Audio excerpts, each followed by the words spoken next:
Buenas tardes. Hoy vamos a tratar una modalidad entera del impuesto, pero no os preocupéis porque es muy sencilla. Se trata de la modalidad de operaciones societarias, ¿de acuerdo?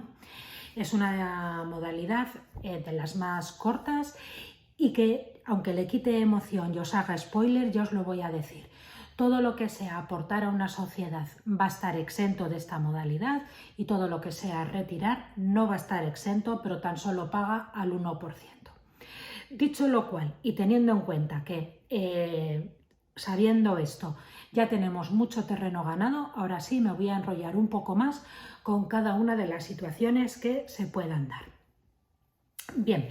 Esta modalidad del impuesto está aquí recogida porque es la forma que tuvo el Poder Legislativo español de hacer nuestra una directiva de la Unión Europea, en la cual hacía necesario regular y más bien evitar y facilitar que se instauraran empresas, que circularan por toda la Unión Europea, etc. Entonces, la forma de adaptar nuestra legislación a esta directiva fue introduciendo esta modalidad en el impuesto sobre transmisiones patrimoniales y actos jurídicos como una de sus modalidades. Bien, en el año 2008 sufrió una importante modificación y tal y como la conocemos ahora, esta modalidad viene de aquel entonces, en el cual se introdujeron varias medidas para fomentar la creación y ampliación de empresas, de empleo y tal, y se introdujo las exenciones que había para la constitución de sociedades y la ampliación de capital. Pero vamos a ir analizando un poco los hechos imponibles que están sujetos a esta modalidad. En principio son la constitución de sociedades, la ampliación de capital, la reducción de capital y la disolución de las sociedades. ¿De acuerdo? Hay algunas otras operaciones societarias que directamente están no sujetas al impuesto, como pueden ser las operaciones de reestructuración, etc. Bien, ¿a qué tipo de empresas afecta esta modalidad? Bueno, pues a las empresas o sociedades de responsabilidad limitada, es decir, tanto sociedades anónimas, sociedades limitadas, cooperativas, etcétera, como a las que no la limitan, como es el caso de las sociedades civiles. Y también hay algunas otras contratos o asociaciones que están asimiladas, como por ejemplo son los contratos de cuentas en participaciones, las comunidades de bienes que realizan labores empresariales y algunas otras sociedades que tienen fines lucrativos, que desarrollan una actividad. Entonces, a todas estas empresas son a las que afectan y se pueden considerar que sus operaciones pueden estar dentro de esta modalidad. Bien, ya sabéis lo que es una constitución de una sociedad. Es un contrato por el cual se intercambia una aportación que se hace a una nueva persona jurídica, por llamarlo así, aunque ya sabéis que algunas no tienen personalidad jurídica propiamente dicha, pero es la aportación a la sociedad, ya sea de cualquier activo, dinero u otros bienes, y a cambio el socio recibe unos títulos participativos en esta sociedad.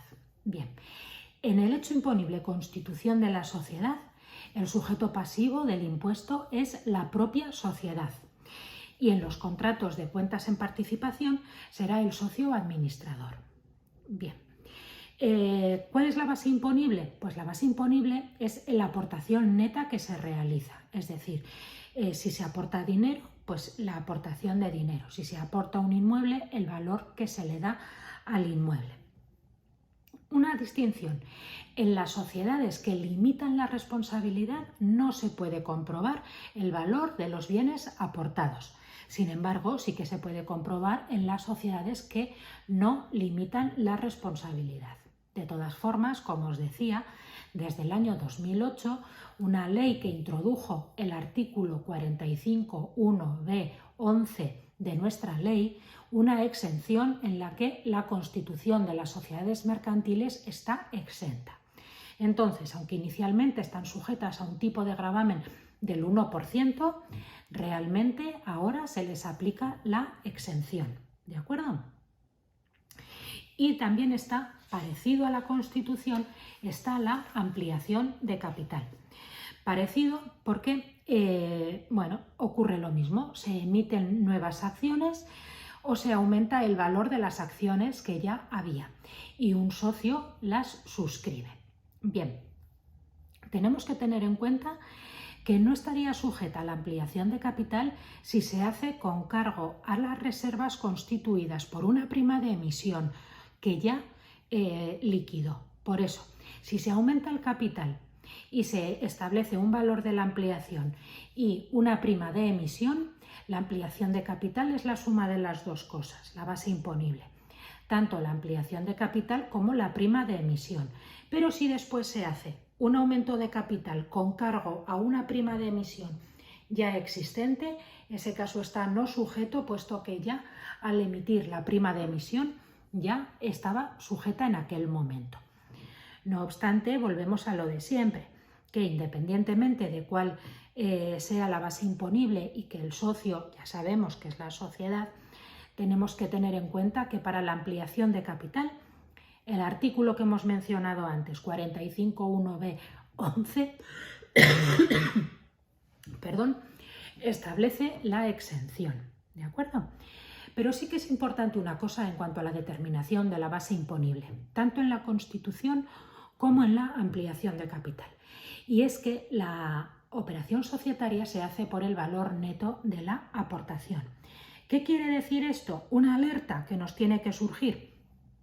Pues que sí, la ampliación de capital o la constitución se hace mediante la aportación de un bien hipotecado, se nos tienen que encender todas las alarmas. ¿Por qué? Porque la operación societaria solo recoge la aportación neta, es decir, la diferencia entre lo que vale el bien y el valor del préstamo hipotecario que también tenga. ¿Qué ocurre? Que la parte que todavía está hipotecada no es una operación societaria. Ahí lo que se está haciendo es una dación en pago por asumir una deuda. Es decir, ya que estamos aportando un bien que tiene una hipoteca y la parte que corresponde a la deuda, eso no es una operación societaria, es una dación en pago por asumir una deuda. Y esa dación en pago liquidará como un hecho imponible de transmisiones, que por eso está contemplado de esa manera en la ley del impuesto. ¿De acuerdo?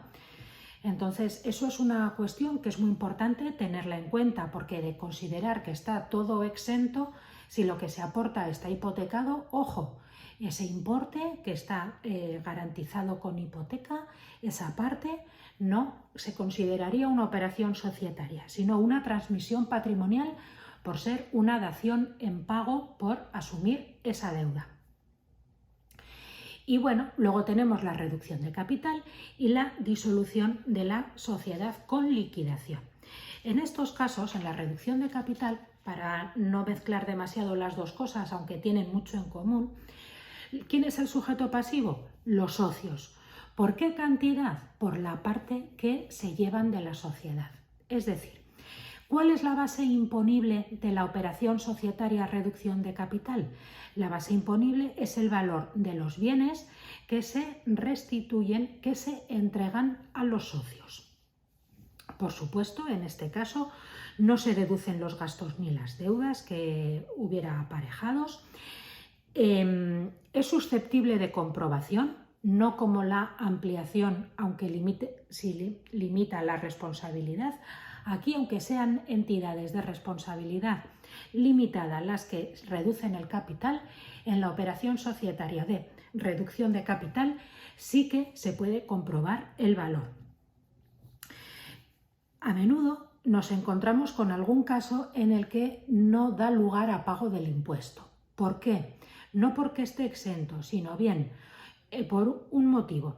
Porque no se producen adjudicaciones, en ese caso la base imponible es cero. Estos casos ocurren, por ejemplo, cuando se reduce capital con el fin de amortizar acciones propias o de compensar pérdidas de ejercicios anteriores. Aunque se reduce el capital, los socios no se llevan nada y, por tanto, la base imponible por la que tiene que tributar cada socio es cero. No es que esté exento, es que como no se entrega nada de la sociedad a los socios, la base imponible es cero. Y es normalmente ese caso para compensar pérdidas de ejercicios anteriores o para compensar o amortizar acciones propias. En este caso, cuando tienen que pagar, no cuando la base imponible es cero, pero bueno, aquí siempre la cuota se calcula aplicando el tipo impositivo del 1%. ¿De acuerdo? Y la disolución de la sociedad con liquidación, pues es muy parecido al anterior. Grava la transmisión patrimonial desde la sociedad a los socios. Entonces, ¿quién es el sujeto pasivo? Los socios. ¿Se puede comprobar el valor de la aportación? Sí, que es la base imponible, el valor de los bienes que se les entregan a los socios. Por supuesto, sin descontar deudas y gastos.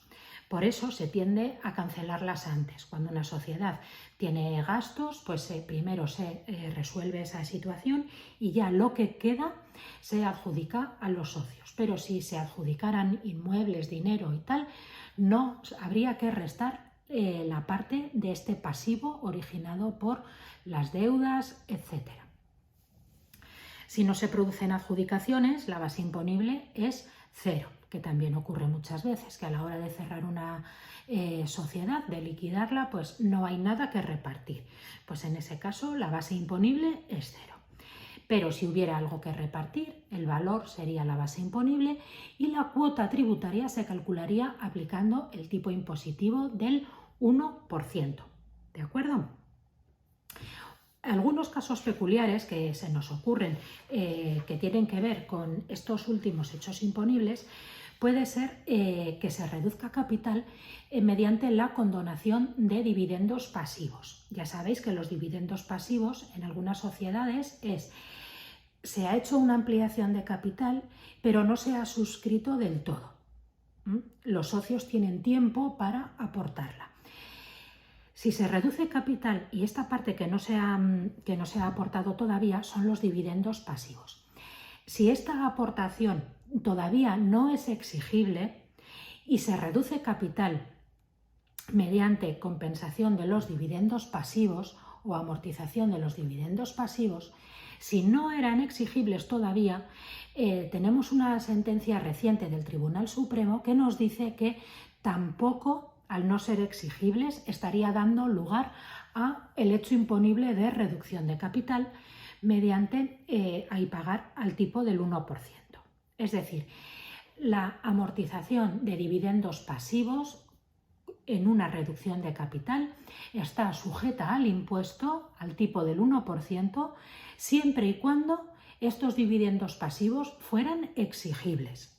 Si no eran exigibles, la condonación de los dividendos pasivos no está sujeta tampoco a esta modalidad. Y luego, otro caso que puede ocurrir en algunas ocasiones es que las sociedades, en pago de los dividendos, se adjudica a los socios, por ejemplo, un inmueble. Esto no es una operación societaria sujeta a la modalidad de operaciones societarias. El pago de los dividendos estará sujeto a otros impuestos, no al de operaciones societarias, ¿de acuerdo? Podría dar lugar al hecho imponible de una transmisión patrimonial en la modalidad de transmisiones patrimoniales onerosas, pero no es una operación societaria, ¿de acuerdo? Como veis, me he enrollado bastante. Total, para resumir en lo que os había dicho antes, que es lo importante. Si se crea una sociedad, si se amplía capital, va a estar exento. El sujeto pasivo es la sociedad. Ojo que eso no forma parte si se aportara un bien inmueble que estuviera hipotecado. ¿Por qué? Porque eso no entra dentro de la operación societaria, sino que es una transmisión, porque es una dación en pago por asumir una deuda. ¿de acuerdo? Pero lo que es la operación societaria de constitución y ampliación está exenta, de acuerdo con el artículo 45.1b 11 de la Ley del Impuesto. Sin embargo, lo que es sacar de la sociedad, reducir capital o liquidar la sociedad, eso sí que está sujeto al impuesto al tipo del 1%. Además, es susceptible de comprobar los valores y, por supuesto, no se restan los gastos, deudas, etc. Así que, bueno, cualquier duda que tengáis, como siempre, las leo en los comentarios. Muchas gracias.